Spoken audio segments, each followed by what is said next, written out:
There was a time when the Redmi Note series was the number one option in the budget segment, as those phones offered a great value for money. Well, the same cannot be said anymore because the Redmi Note series is no longer the same as before. The biggest reason is the higher pricing, which ideally should not be that bad of a thing except if you do not offer specifications that are worth that price. Last year in September, we got the Redmi Note 14 series, which included a few phones like the Note 14, Note 14 Pro and the Note 14 Pro Plus.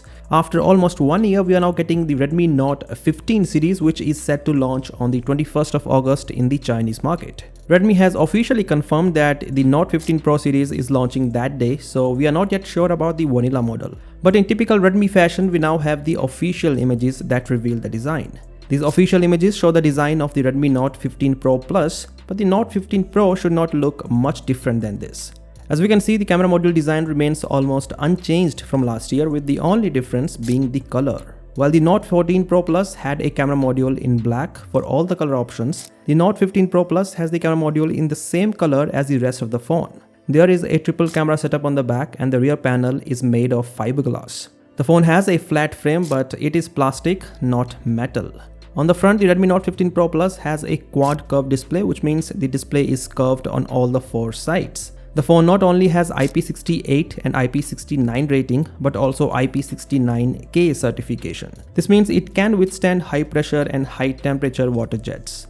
The display on the front is protected with the Dragon crystal glass, and finally there is a stereo speaker setup.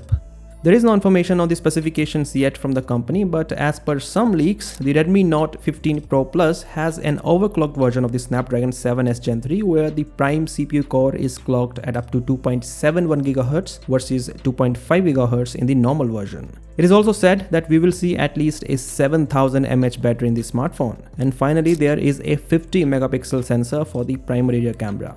Well, that is all we know about the Redmi Note 15 Pro Plus. There is no information on the pricing yet, but do not be surprised if the Note 15 Pro Plus launches in the premium mid-range segment, just like its predecessor. The phone should launch in the global market soon after its launch in China. So, what do you think of the design? Do let me know via the comment section below, and as always, I'll catch you in the next one.